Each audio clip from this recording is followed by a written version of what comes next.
Hello, heavenly greetings. Don't mind my voice. I'm still recovering from flu. Anyways, um, this is a segment about things I wish somebody had told me before I got married, so I could just be emotionally prepared for it. So, part of what I believe in is educative marriage content that has authenticity to it. So, part of what I wish somebody had prepared for me before marriage is the dynamics of co parenting when you have children before marriage and how to navigate those co parenting relationships. When me and my husband got married, he had four children. Don't mind my nails. He had four children before marriage, and I had two before marriage. And from the four children from my husband's side, two are boys and two are girls. And from my side, both are two boys. Both are boys. So currently, we are a family of eight children in total, because it's the four from my husband's side before marriage, two from my side before marriage, and then the twins, which makes that eight. And then we cannot forget Shiloh. Shiloh is our pack, our dog. So altogether, we have a total of 9 children with Shiloh, the pack.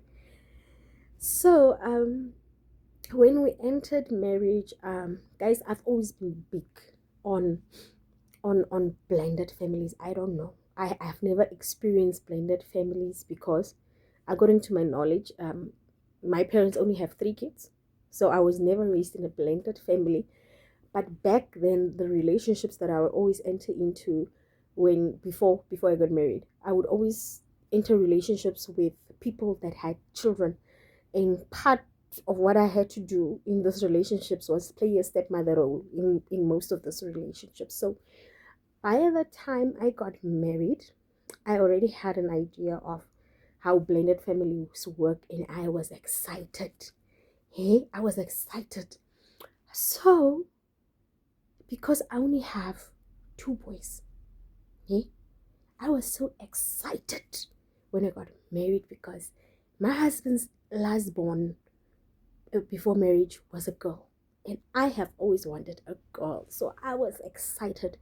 I was looking forward to having matching outfits, going on girls' dates, all that, ne? But we were dealt with an we were dealt with a blow that we were not expecting, ne? Because I think 2 days after we got married, we received the nastiest message. And then from there, it was just rocky. The reason why I would not go into detail on some of the things is my healing journey taught me that part of moving on and healing is not necessarily remembering and narrating everything to the T. It's not about what went wrong or what was the offense. It's about what did you take from it, what did you learn from it.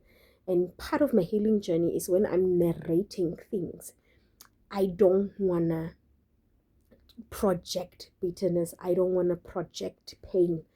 I don't want to project a clapback. I don't want to do any of that. So, and it has taken me so long to talk about this, because every time I would want to speak about it, I always ask God, Lord, am I ready to talk about this? Am I still bitter about this? Is my heart still aching about this? And I woke up this morning and I was like, I think I'm ready to talk about this. So let's dive into it. So the months that followed thereafter were hectic. The only thing I would say is, despite my husband taking care of his child, we were still taken to maintenance court, and it got nasty. Yes, it got nasty. And part of the things, remember, I was excited to spend time with this child. But part of the things that happened is the mother of this child expressly said at maintenance court that she does not want this child around me. Mind you, she has never met me. Ne, I did not take this man from her. During the time I met my husband, the way they were broken up. Ne? And at the time, my reaction was from a legal stand view, because that is what I am. So I was like, no, whether you like me or not, my husband is entitled to this child. It's also his child. What. And I think during that battle and after the battle, we asked for the child 2 or 3 times by force. And one day I sat down with myself and I was like, why would I force to have somebody's child around me if they don't want their child around me? If anything happens to this child, of course I will get blamed. And I also realized every time the child would come around, I had a lot of anxiety because I needed to now make sure this child is taken care of. I didn't want anything to go wrong. So there was just an added pressure. And one day my husband just said, I think let's hold off asking for this child. So this child can start calling herself as she gets older to say, no, Daddy, I want to come visit. Can I come visit? And then when she's older, she can come by herself. And it made sense. And it really made sense. Part of what I took away from this experience is when people have freshly broken up, perhaps part of your co-parenting experiences with somebody that has not moved on, somebody that has not healed, will be horrific as the one that I have gone through. Because mind you, my husband has 4 children before marriage, and it's 4 baby mamas. And part of what I realized is from the 4 of those baby mamas, 2 were moved on. They were completely healed. So I never had issues with them, except for maybe minor disagreements. But there is one that I never really had even disagreements with. And then with the other one, I think it was just beginning stages where we just needed to get to know each other. Sometimes people have resistance when all the while they were communicating with the baby daddy, and now all of a sudden they have to communicate with you, the wife. They have a problem with that. So sometimes there's a little resistance. But what they don't understand is, girl, you are most likely to get what you're looking for if you speak to me. Because why? I'm a mother myself. Something that is not a priority to my husband that you want, I will easily understand why. Because you are a woman, I'm a woman. You are a mother, I'm a mother. Ne? So when you reach out to me and say, no, girl, this is up, I need this for our child, and the chances of you getting it when you speak to me is very high. But a lot of women do not understand it. But then as I was saying, let me not digress. As I was saying, I realized 2 of those women were healed. They had moved on. They were all about the best interest of their child. I saw they did not have any issues with me. And then the other one, the third one, I saw it looked like she had moved on, and she had moved on with her life, but spiritually, she had not moved on. And then this one was the one that caused spiritual havoc constantly in our marriage. So that also gave me an idea. Some people have moved on in the physical life, but spiritually, they harbor bitterness, they harbor envy. Or spiritually, they have just decided that even if you don't have anything with them, they will just cause spiritual havoc for you. Even if they see you doing the best for their child, what, their aim is to cause spiritual havoc.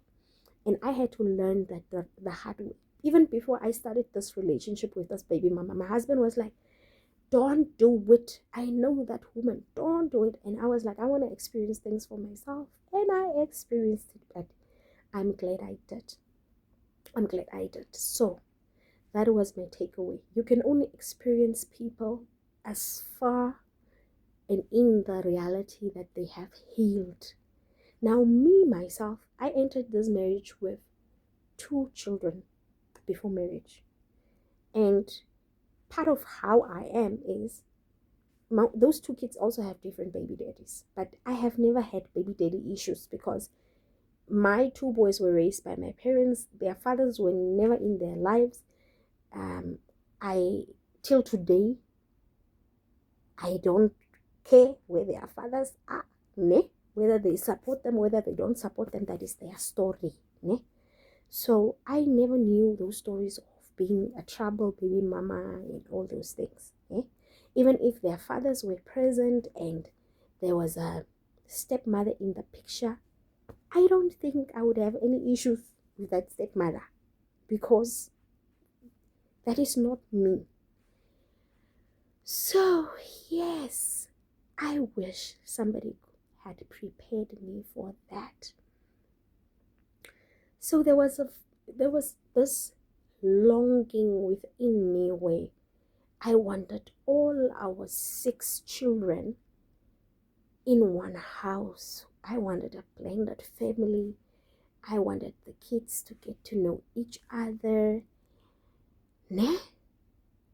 And part of the mistakes that I did was upload our family life on social media, because a lot of things went haywire after uploading our blended family pictures on social media. And the saying that the devil cannot attack that which he does not know is very true.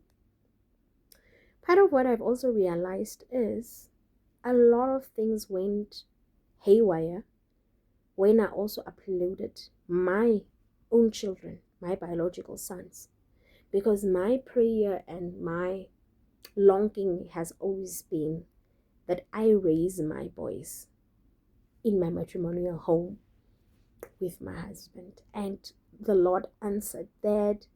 We had prepared everything, ne? And then I was so excited when they came to come and live with us. So I would always here and there upload how my boys were making breakfast for us. It was beautiful. And then a few months down the line, things just happened. Painful things just happened. I'm still not ready for that chapter, but I will just say painful things that happened start happening. And at this point, we no longer live with those boys. It's a deep wound that I'm still dealing with and that I'm still processing. But as an ambassador of Christ and as a child of Christ, I know everything works together for my good. So I learned that it's better to keep certain things off from social media. It is better. And I wish I knew that when I got married, ne? So that I could just keep certain things private. You know what? When there's stability in a child's life, when there's a mother, when there's a father, when there's joy, when there's peace, when there's financial stability, the devil will always attack that. And when you expose that to the world, it is bound to be attacked. And I wish I knew these things before I got married. Fast forward, at some point, I believe I lived with all my bonus children. I don't call them stepchildren. I lived with all my bonus children, and I tried my best with all of them. And the ones that are receptive of my love, I continued. And at some point, part of what I had to learn was Continue holding hands with those that extend the hand, ne? And even those that are not extending the hand, continue doing your best as if you are doing it for the Lord. Because there were seasons where my husband was not having an income, and the Lord instructed me, you need to send the little that you are bringing in from your income, because basically you and your husband are one. So even if your husband is not working at this point, give the little that you can to your bonus children. So because the Lord has instructed me, even when I did not have enough, ne? Imagine going from a 2-income household to being a 1-income household, and you now have to squeeze and divide up that budget, and you send money. The normal sequence or the normal expectation that one has when you send money to somebody is at least a response to say, or a reply to say, good afternoon, I trust you are well, we received the money. That's it. You don't even need to say thank you. Just to say we received the money. But there were, from those 4 baby mamas, there were baby mamas that would not even say a thing. It's just dead silence. And even in that dead silence, the Holy Spirit would just comfort me and say, you're not doing it for them, you are doing it for me. It's an instruction that I gave you. You have fulfilled the instruction, and that is the only thing that you must hold on to. Do it as if you are doing it for me, the Lord. And that's what I did. I really wish somebody had prepared me for that. Another battle I wish somebody had prepared me for is I entered marriage with so much excitement, so much I was very naive. I was very innocent. So I gave everybody a benefit of a doubt, when I entered marriage. And I did not realize the magnitude of spiritual warfare that exists in marriage. And my first spiritual warfare in my marriage was attacks on our finances. It was attacks on our peace and joy. It was attacks on my health. And lastly, it was attacks on my ability to conceive in marriage. Imagine, I have always been a fertile girl. I was very fertile. Before marriage, the 2 boys that I got pregnant with those children while I was on contraceptives. That's how fertile I am. Now in marriage, all of a sudden, I'm married. Legally married. I have the permission. I have the license to make children now. And all of a sudden, I cannot fall pregnant. Hi, boy. The devil is a liar. So I was naive. I didn't understand what was going on. And it was hard, guys. It was hard. Imagine, I've always wanted a girl child, and the smallest girl child that the Lord has blessed me with in marriage, the mother of the child does not want me. I cannot spend time with this child. I'm longing to have a child on this end. I'm not falling pregnant. Hey, yo. It was tough. It was tough. I think it was plus minus 3 years that we were struggling to get pregnant. And then later it dawnted. Hey, bo, there's somebody that's spiritually busy with me. Somebody is sitting on my womb. And we started warfare, and we started praying, and after some time of warfare, forgive me, Shiloh is barking. After some time of warfare, the Holy Spirit was like, you have done the work, relax, enjoy your marriage. Your children are on the way. And I had to now stop worrying about falling pregnant, because when you're trying for a baby and you are unable to fall pregnant, you are doing tests and nothing seems to be wrong. You're just not falling pregnant. You are tracking your period cycle like nobody's business. You're tracking your ovulation, everything. It's a tiring process. You have joined groups of ladies. I was on a WhatsApp group. I was on a Facebook page or a Facebook group where women were trying to fall pregnant. You know, it was that deep. It was that deep. And we just continued with life, and boom, I fell pregnant without even trying. And then the Lord was like, here are the twins. Keep yourself busy with twins. Losi anda means 8. Focus on your marriage. Focus on your children. Continue holding hands with he that wants to continue holding hands. And that has been my motto. I still have great relationships with some of the mothers of my bonus children. And part of what I continue to tell my husband is, whether you are alive or whether you have passed on, I will continue holding hands with the ladies, or with the baby mamas that continue extending their hand. I will, and I equally hope, but because I don't have baby daddies, I cannot say the same. Yes, they are there, but they have never played a role in my motherhood journey. So when I fell pregnant with the twins for the first time, I experienced motherhood with a present father. I experienced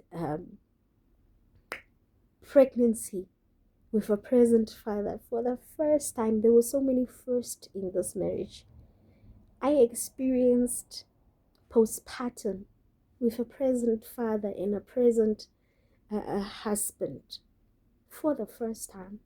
So those are things I wish I knew before marriage, so I could prepare myself. So spiritual warfare is real in marriage. Not everybody is happy that you are married. Not every ex or baby mama is genuine, even if they look on the outward appearance as happy. Part of what I had to also learn is do your best and leave the rest to God. So in many aspects of this journey of co-parenting, there were episodes where both me and my husband were deeply disappointed by our children. Deeply disappointed. And we had to learn this bitter lessons in our marriage. And I believe it made us stronger. And right now, part of going through these lessons is also healing and navigating, moving on in life without any bitterness. So yes, do I still believe in blended families? Yes, I do believe in blended families. Do I still believe that blended families can have healthy co-parenting? I believe they can, if all parties on the spectrum of the co-parenting relationship have healed, even if they are in the healing journey, they acknowledge that they are still healing and they are processing their healing in a healthy way, then you can have a healthy co-parenting relationship. Sometimes the best thing you can do as somebody that's healing is say, no, your marriage has touched me in a way I did not expect. I thought I had moved on, but it has touched a chord and I'm still healing. So I'm still not ready to communicate with your wife. So can you guys perhaps give me time? Can you perhaps give me time? And also part of what I had to learn in this journey is you don't need to force people to communicate to the wife. You don't need to force people to communicate with the wife. If you have had the discussion to say, please, I'm married now, can you communicate to my wife? And the person does not want to communicate to the wife, let them be. Ne? It's not that deep. Let them be. Because eventually, if the person has discernment, they will realize that it is better to communicate with the wife. Because personally, between me and my husband, I'm the one that deals with the administrative issues in our marriage. If my husband's phone is off or he's unreachable, which is the case most likely or most of the time, the call will be forwarded to my phone, you know. So to make things easy for both you and I, it would always be better that you call me. And also, part of the reasons why I say it's really not a big deal when the person calls the baby daddy is because most of the times when the baby mama is calling, it's the child wants to talk to their father. Ne? So I had to also get to that understanding to say, no, sometimes the children want to speak to their father, so let them speak to their father. But it also borders on trust. It also borders on communication, where you are at in your relationship. Because I don't I don't have any reservations. I don't have any back thoughts if my husband tells me no, whose mother called me. I'm just like, oh, okay, no problem. Because there's trust in my marriage. I trust my husband. So I'm not bothered by the fact that he is communicating with the mothers of his children. I'm not bothered by that. So yes, that is what I wish I knew before I got married.